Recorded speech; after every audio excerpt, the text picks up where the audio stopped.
E aí, pessoal, tudo bem? Nessa aula, nós vamos aprender a como calcular os limites laterais de uma função dado uma tabela. E, para isso, nós temos o seguinte aqui. A função f é definida para números reais. A tabela abaixo contém alguns valores de f, ou seja, essa tabela que indica, por exemplo, que quando x é igual a 0,9, a função vai obter um valor de 2,5. E o que queremos saber é qual é a melhor estimativa para o limite de f de x quando x tende a 1 pela esquerda. E eu sugiro que você pause o vídeo e tente resolver sozinho.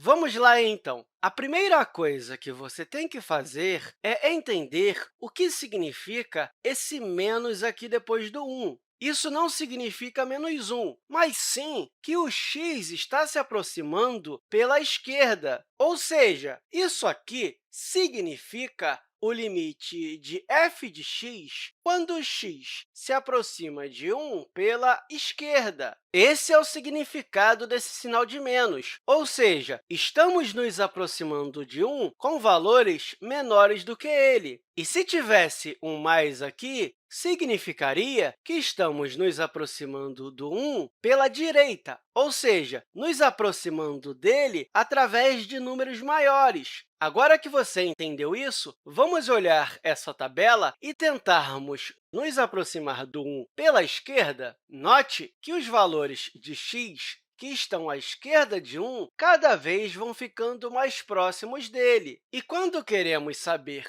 o limite da função quando o x se aproxima de 1 pela esquerda, nós temos que olhar esses valores que fazem parte da vizinhança do 1 pela esquerda e podemos representar isso como x tendendo a 1 pela esquerda. E quando falamos de limite, nós temos que nos aproximar do número tanto pela esquerda quanto pela direita. É o que chamamos de vizinhança do número. E, claro, para não confundir, eu nem vou olhar para o x igual a 1, porque, em alguns casos, o limite de uma função é diferente do f da própria função naquele ponto. E veja bem, quando x vale 0,9, a função vale 2,5. Quando x vale 0,99, a função vale 2,1. E conforme vamos nos aproximando cada vez mais de 1, parece que a função vai se aproximando de 2. Por isso, podemos dizer que, à medida que o x vai se aproximando de 1 pela esquerda, a função vai se aproximando de 2. Claro, isso não é uma resposta exata, até porque o exercício pediu uma estimativa.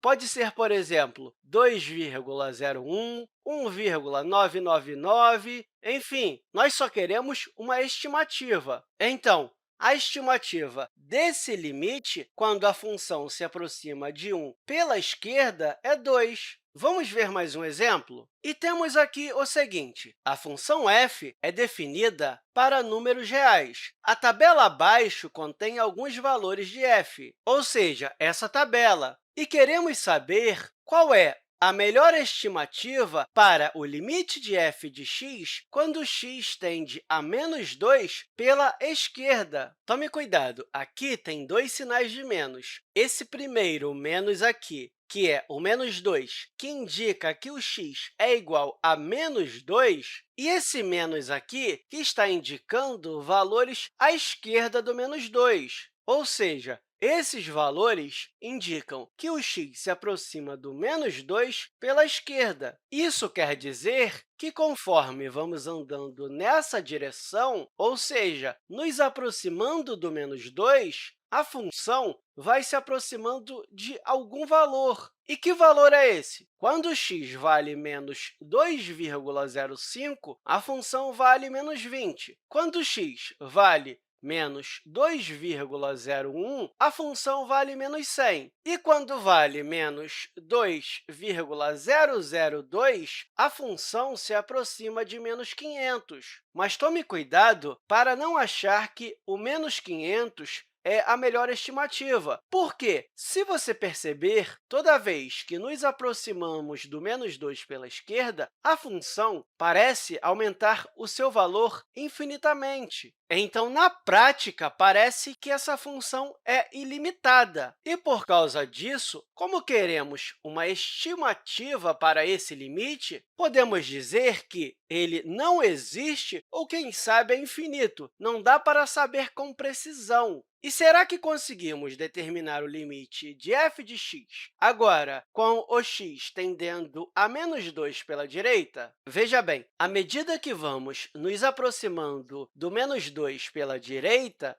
que é o mesmo que dizer que x tende a menos 2 com esse maisinho aqui em cima, e estamos indo nessa direção, a função vai ficando cada vez mais próxima de menos 4. Por isso, uma boa estimativa para esse limite é o menos 4. A diferença entre esses dois limites laterais é que aqui você consegue perceber que a função vai ficando cada vez mais próxima de um valor. Já aqui, não. Mas, como eu disse, isso é uma estimativa, não é uma resposta exata, tá? E eu espero que essa aula tenha te ajudado e até a próxima, pessoal!